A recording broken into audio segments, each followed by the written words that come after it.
Hello, everybody. Here we are again at another episode of Yarns with Andy. Today I got Cameron Luxton from the ACT Party. He's the construction spokesperson for the ACT Party. I'm pretty excited for this episode. Welcome, Cam. Yeah, g'day, Andy. It's nice to come and have a yarn with you. Yeah, mate. Pretty awesome. Thank you for making the time. Oh, no, it's my pleasure. Good on you for launching a podcast to talk about the issues in the construction industry. It's bloody great. Yeah, it's probably needed, eh? Yeah. 56 episodes strong, so... Yeah, congratulations. That's pretty awesome. Yeah.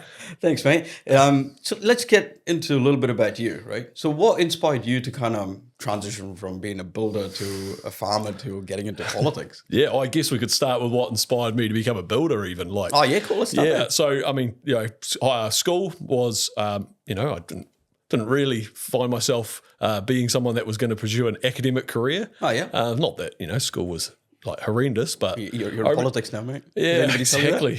But so I thought, I said to my parents, I want to leave school, and my old man goes to me, well, you can leave, but you got to know what you're going to go and do. So I lived in this place called Papamore, which I know Papamore, down in Tauranga, down the beach there, and when I was a kid, it was 1,500 people living on a sand spit with some chicken farms and not much, and some dairy on some dry land.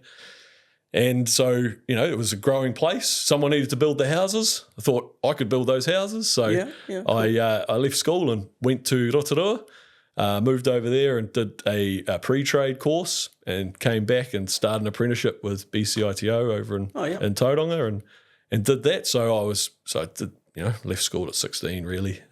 That's the legal age, guys? Cool. Left school and went off and did that apprenticeship. But, once I'd done that for a bit, I thought I do want to try something else out, and dairy farming, like you say. I went and became a dairy farmer. Moved to a place called Galatea, which is about an hour south of Whakatane, an hour east of Rotorua. Yeah.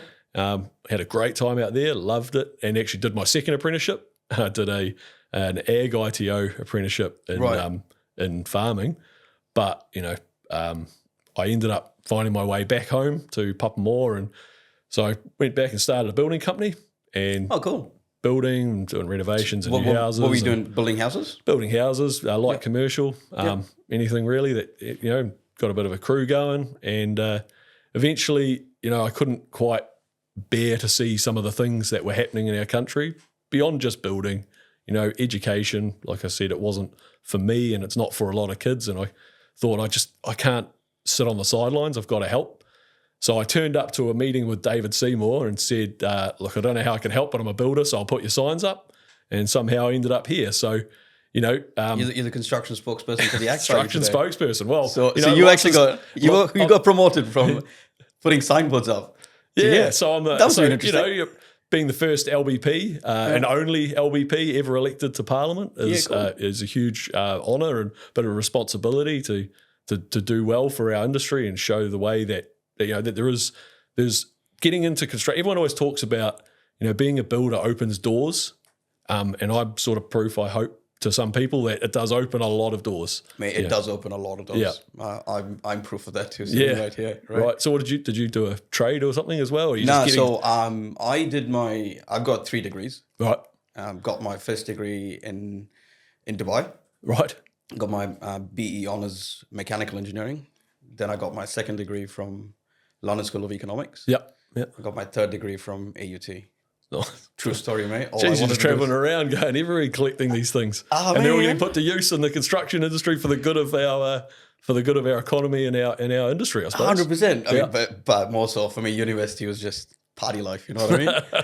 I genuinely enjoyed the party life. I was like, yo, let's go party. Yeah. And C's get degrees. See, well, fair enough. I mean, I suppose the party life in Dubai and London and AUT is a bit different from a country party in Galatea, but everyone likes a bit of a party in the younger days. Incredible life, eh? I mean, I'm I'm really thankful for my parents putting me through education, and all of that, and I mean, I'm ethnically Indian, so my parents prioritize education above everything else, like fucking everything else.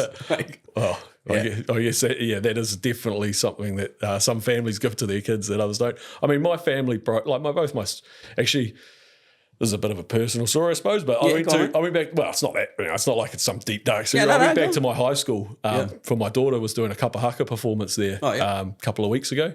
And and I looked up on the board, and it had all the people that got ducks of the school. Oh, yeah. You could see my sister and my other sister, my cousin. I'm like, oh, shit, my name's not up there. So, that was probably. Funny. But I ended up being a builder, and eventually one of the apprentices that I signed off was my cousin. So out of the 5 cousins that went to that school, 3 got ducks and 2 became builders. So cool. It's a pretty cool thing. Yeah, nice. Yeah. Nice. Cam, if you see in New Zealand, the housing cost is some of the highest housing costs in the world. Like to put up a house is the highest cost in the world. What is the ACT Party proposing, or how are you guys going to reduce that building cost? Yeah, I guess you got to look at all the costs that go into it, right? So in New Zealand, we've got we're at the far end of the world, and our building costs, our material costs are already extremely high. Yes. Now, there's a whole lot of issues around who supplies that and how much control over the market there is. Apparently insane. I think fair to say that it's a little bit too much, and that comes about because of all the restrictions that we've put on each other to try and limit some things that have happened in our past. It's right that the New Zealand psyche is. I was telling someone from Europe about this the other day who was saying to me, how come we can't get your products into our products into your country? Because brands control everything. Oh, that is you've got the functional level that's actually getting in the way, and you've got that regulation that we need to get out of the way so that we can get products 100%. In. But New Zealand because you do realize that regulation stopping innovation. Oh, right? I definitely realise that. Yeah, it's killing innovation. Yeah, no, but what I'm trying to say is we've got to bring New Zealand along on that journey, because New Zealanders have got this fear of another leaky homes crisis, and it's irrational in a lot of ways, but it's also rational.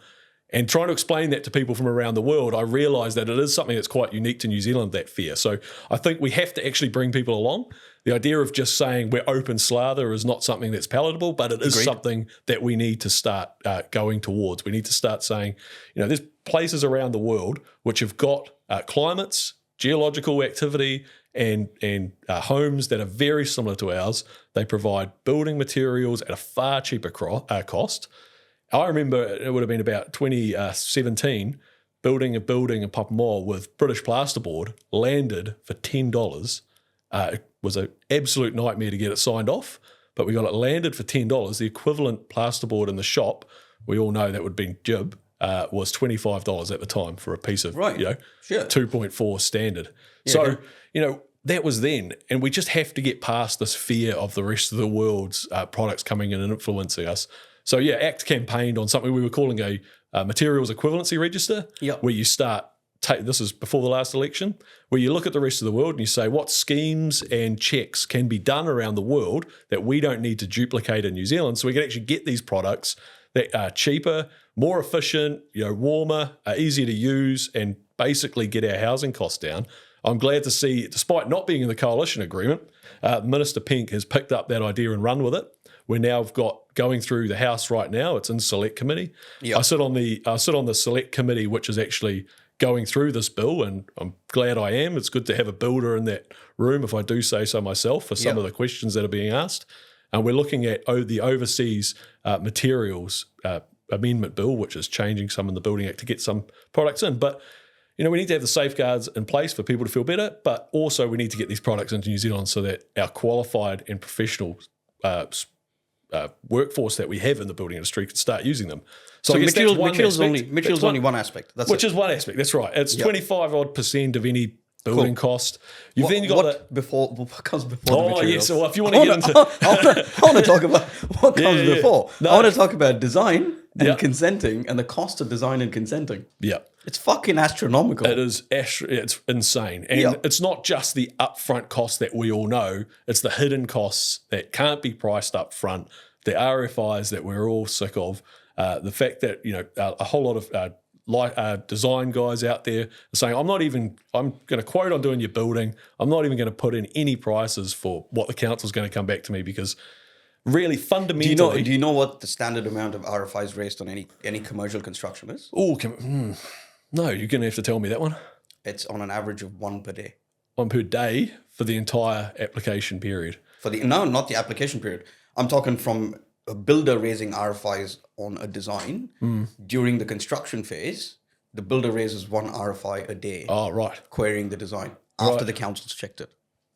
Well, there you go. Do you know the cost of actually solving each one of those RFIs? Yeah, so this is the where time involved. So yeah, I know I jumped to construction there a little bit. I mean, there's so many parts that go into it, and like you've just outlined, the design part and adopting some new technology, which you guys are pioneering in a lot of ways. And strategic planning, it's impressive. I just had just gave me a quick tour of some of the stuff that you're doing. I think it's fantastic, and getting that into the industry. So adopting technology to actually solve some of our problems is a massive part of the way forward to get the price of building down. Agreed. Yeah. Also, we've got to get out. We have this thing in the country where nobody wants to actually talk about the costs of the underwriting of our buildings. So, right. I mean, I think the core thing that sits at the bottom of the expensive housing and building costs that we have is that who's going to take responsibility if something goes bad? Now, well, the taxpayer. And that's the thing. No, it has been been the ratepayer. But the ratepayer. It has been the ratepayer for God knows how long. And so that who's paying for the leaky home crisis today? Yeah, well, if you've stopped paying, I mean, there was some money come from MB to cover half covered by MB, half covered by homeowners up to a certain date. If you got anyway, a complicated mess, but we're not getting into that. But the thing that I'm trying to say is we've got a hidden cost where councils take on the liability on behalf of the ratepayers. Correct. It's quite a hidden cost. Like what actually is that? And I think that limits people's choices in their own minds, perhaps, on whether they can pursue something like a private insurance or builders getting insurance to leave with the title, some other way of insuring, because if a council is going to sign it off and it's, apart from the fees to run the Building Consent Authority Department, it's actually, I don't really pay anything after that. It's pooled as all ratepayers, and that cost is spread amongst all ratepayers, whether you're building a mansion on a cliff or a brick and tile house on a riprap floor. So I think until we can get some light on actually, how much am I paying as a ratepayer for the privilege of being an underwriter for a building consent authority, we're not really going to get any change in that space. So I think that's somewhere we've got to start going hard. Is that something ACT is going to push? It's something that I'm looking into pretty strong, because I think it's kind of a hidden element of the thing that's, again, sits underneath everything, and it's who holds liability at the end of the day. And right now it's clear to us in the industry who it is, but it's not clear to everybody. And so providing choice and clarity about the actual costs is going to start moving us in a direction where we can have a true self-certifying scheme, where we can have true insurance that follows the builder or stays on the title when the builder has built a building. I mean, when we want to start getting innovative insurance schemes like that, we have to show the costs. So I guess that's another one. Another massive cost is the RMA.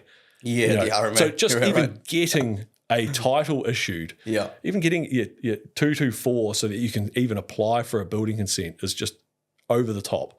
Yeah. And the amount of time that takes. The amount of time. And I think, and this is, and so the fundamental issue that we've got is the RMA is a piece of legislation which, for all its intentions in 1991, it's become a behemoth. But I think its core problem was that it provides everybody in New Zealand a chance to object. Wait, before you get into it, can you explain to everybody what the RMA actually is and what it does from your perspective? Yeah, so the Resource Management Act is what we have in New Zealand to manage our resources and the effect on the environment. It goes from everything from farming to building a new house. So everything that we do physically in this country is managed under one piece of legislation. So when you want to do a activity which isn't automatically allowed, building a house, building a farm, even in some cases in the country now, even running an existing farm. You have a time limited, sometimes 5, sometimes 35-year consents on how long you can actually do that activity, and you have to be deemed to comply constantly. ACT thinks that's over the top. It's been discussed in politics for a long time that the RMA needs to be changed. ACT campaigned incredibly hard on making that happen. We now have one of our MPs, my colleague Simon Court, who's the parliamentary, my ex-colleague, your current colleague Simon Court. So he's now the parliamentary undersecretary for RMA reform. He's rewriting the RMA. Good on him. And basically we want to go to a situation where we value property rights, and we also have limits on what you can do in the environment, the way you can impact on others. But we don't make it in a situation where everybody in the country, no matter where you are or what your interest is, you have an ability to object. Because the fundamental problem, as I was saying with the Resource Management Act, is that everyone can object. There's no incentive for anyone to sort of allow each other to happen and allow each other to do things. So we've got to get that fixed, and we're working hard on that. So I think we've got RMA reform, we've got the Building Consenting Authorities and Building Act liability, we've got products and materials, but the final thing that really, and it is the most important thing in the industry, is the people working in it. Yeah. You know, we spend a lot of time and a lot of energy training up skilled people. Just for them to leave to Australia. And just for them to, as they currently are. I mean, yeah, the market right now. To the UK. Well, every job site I've gone on to, a couple of people have packed up and left. Yeah, at least a couple of people on every job site I've gone. I go on a few different sites, by the way, and they've just gone, nah, we're just packing up and leaving to Oz. I'm like, why? Why are you leaving to Oz? Yeah, you don't get a tax benefit here, staying there anymore. You know, how cost of living is crazy. Mm-hmm. Yeah, well, how much does tray of eggs cost now? Like, it's almost $1 an egg. I was shocked when I went into the supermarket. It's insane. Yeah, like they're saying everything's cheaper there. Uh-huh. Yeah, I think I couldn't agree more. We want people to stay in New Zealand. I mean, not just tradies, but nurses and doctors and things. Let's dig into that, right? But be keen to, because I think what it's a downstream effect. In a lot of ways, building construction is sort of a canary in the economic coal mine, perhaps, because it's. And some people see it as a discretionary. I mean, repairs and maintenance on a building and supplying buildings to a growing population and a growing economy and a diverse economy, that's not really a nice to have. You must have it. But it's basics, right? It's basics. Yeah. But at the same time, it's also something that people feel like they can delay. And so it's one of those discretionary things like, okay, I mean, in COVID, we saw a lot of people who couldn't travel. Yep. They then did renovations or built a new house. When the economy gets tight, and it got tight because we basically spent the government, 12 months ago it changed, but, and people don't want to look backwards, and I don't blame them, but we've got to realise where we are.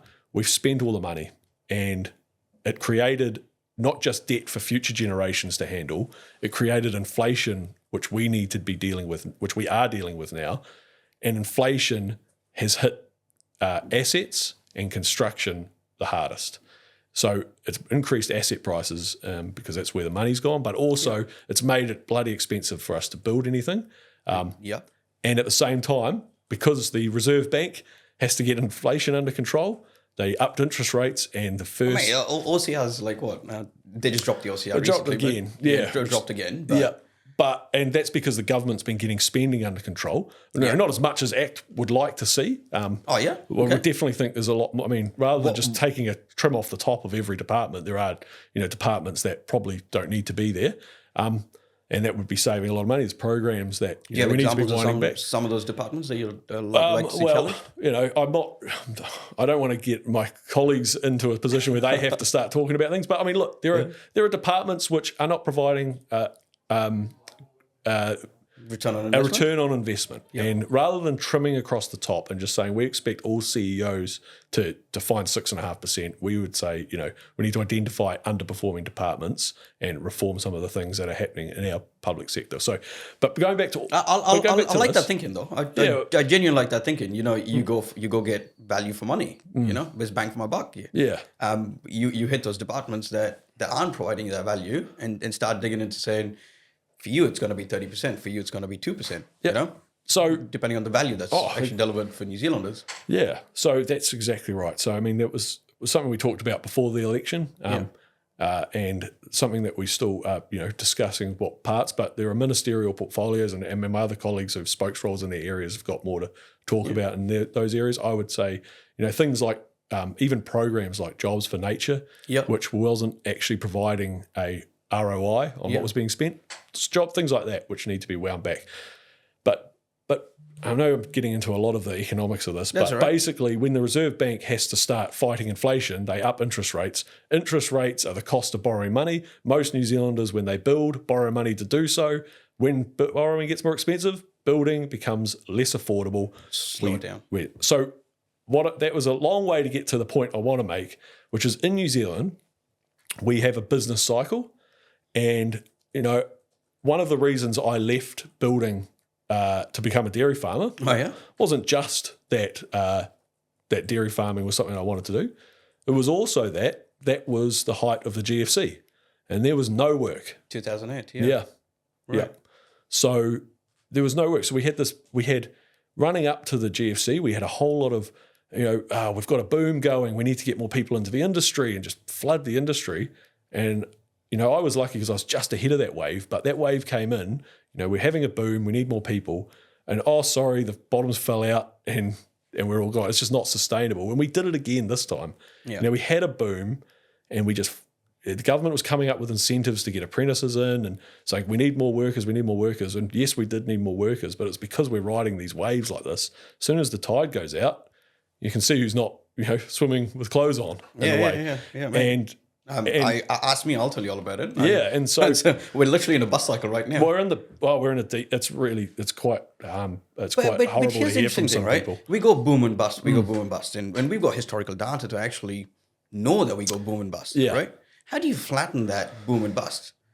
Well, the alleged way it's done is through an independent reserve bank, but that perhaps when the government was on its last round of borrowing, the previous Labor government, we had some of the lowest interest rates. Yeah, that we've the ever OCR had. was at ridiculous, something like 0.5% to 2%, something like, I don't know. It was insane. Quite low. Yeah. I mean, the whole point is that when the government is borrowing too much, the Reserve Bank should be raising interest rates to curb that spending. And that didn't happen.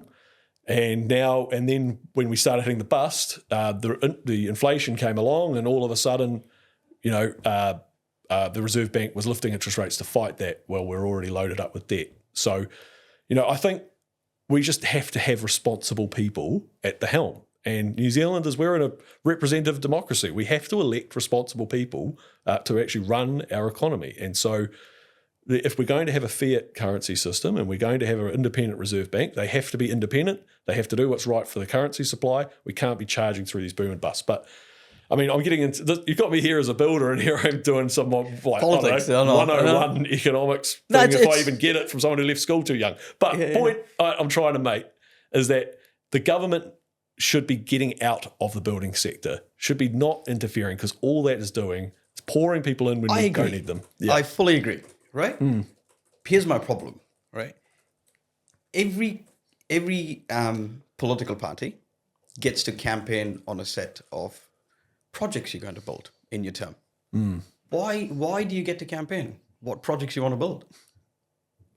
Like, shouldn't you just have a 50-year infrastructure plan that's good for New Zealand? Yep. Why are you campaigning? This is a crazy cool thing, right? Yeah. Okay. So Labour government would come and campaign on a set of projects. Then the National Act together, you guys probably come in and go, we're not going to do that. We're going to do something different. ACT didn't on that. No, I agree with you. And ACT didn't campaign on projects explicitly. Yeah, okay, cool. Sorry, I didn't know that. No, it's fine. No, I think that is a big problem. It's a huge problem. I wonder sometimes whether so I live in Tauranga, we have two toll roads. We're a safe seat. Yeah. I wonder why, something like the Waikato Expressway isn't tolled. Okay. Maybe it's not safe seats, perhaps. I'm not sure. But just, it's just a theory. I think what we need to do in New Zealand, and to actually do a proper job of this, is we need to be saying, we need to be doing things that, so again, I'm going to talk about what ACT campaigned on, which is we wanted to have something called regional deals, which are a region, an area, be it Auckland or the wider Bay of Plenty, Manawatu, any part of the country that you like, you can say, these are the projects we want.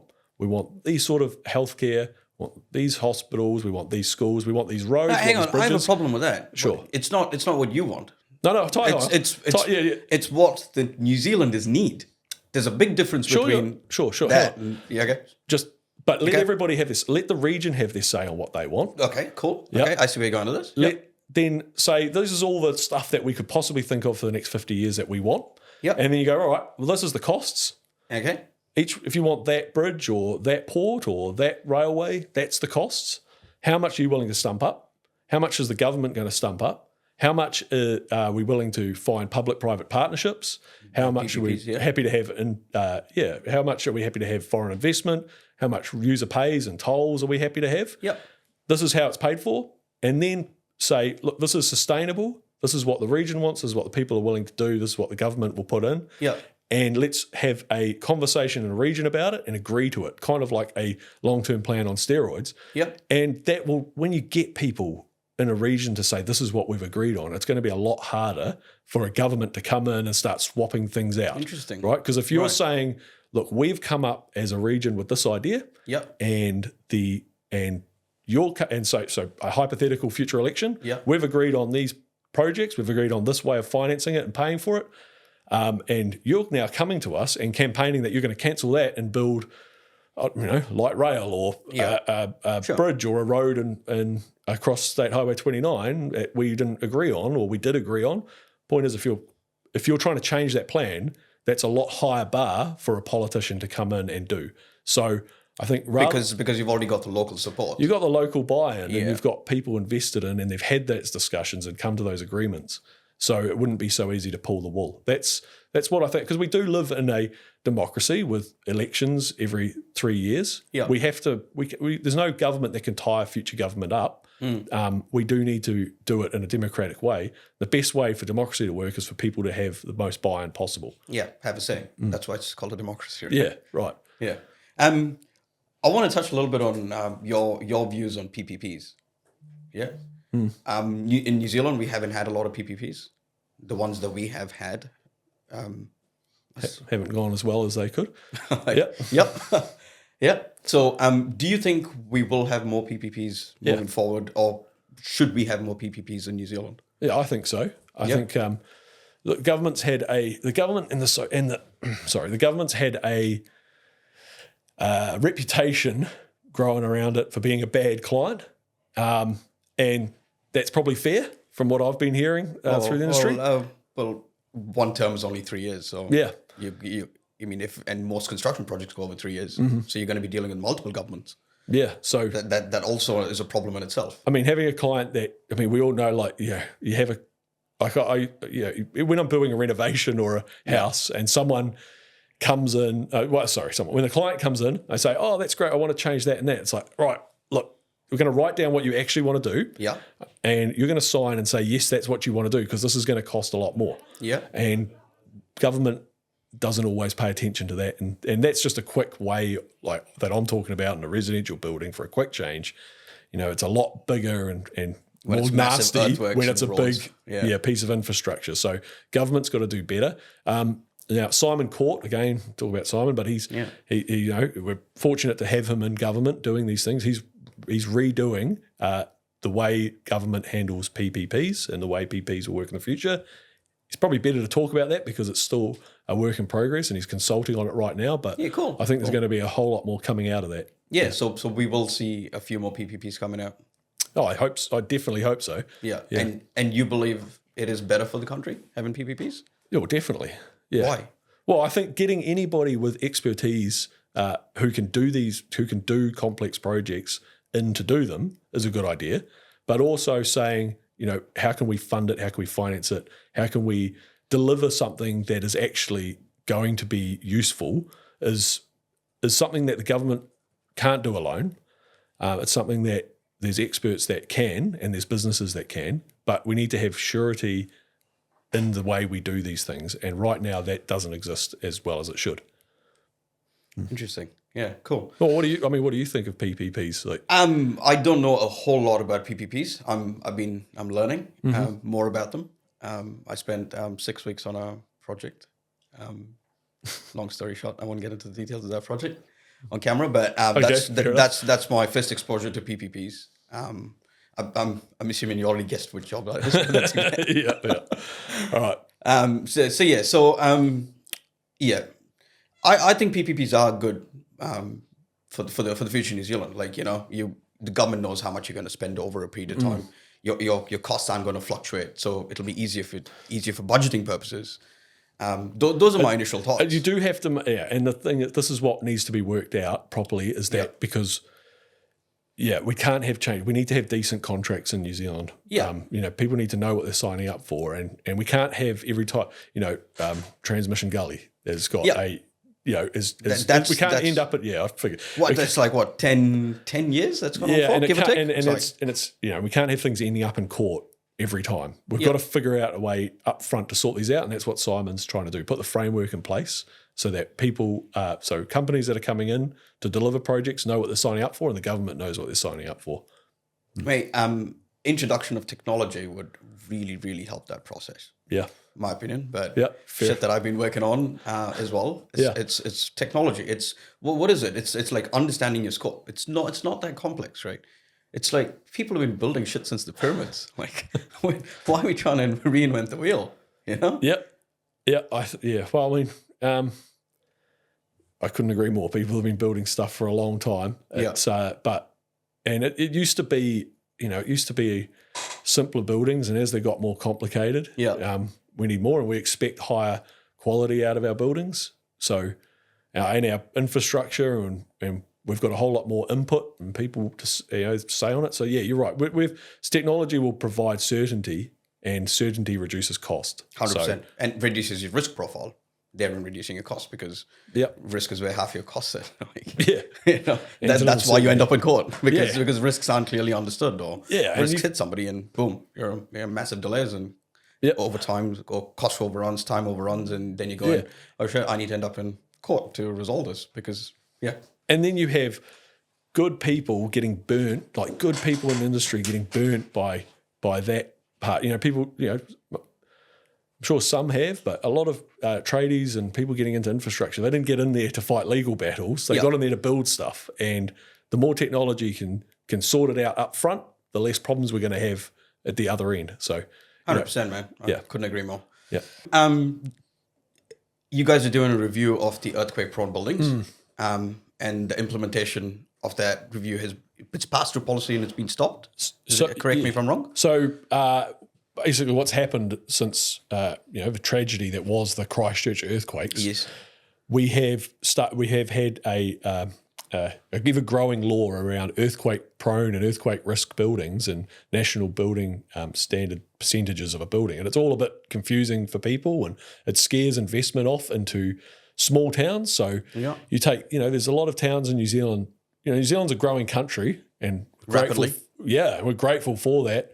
There's parts of the country that aren't growing, and they've got older buildings in a lot of cases in their main streets, and there's been a heck of a lot of uncertainty introduced into the existing stock of what is an earthquake-prone or earthquake-risk building. What do I need to do to make it safer again?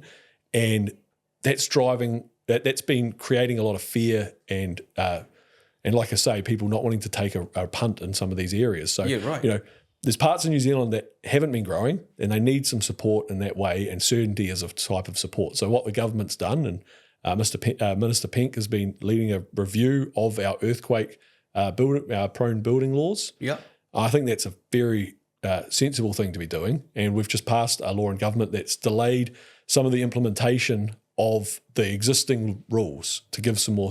It creates a bit of uncertainty because we're delaying how long it takes till we have to meet some of the building code requirements. Yeah. But it's also giving people a chance to get their head around what the rules actually are. Because, we live in this amazing country with, and everyone talks about our environment, our forests and our rivers and our beaches and bush and sea. Beautiful nature. Beautiful. Yeah. But one of the environments that doesn't get talked about as what it is our built environment. And what we actually live in, work in, play in.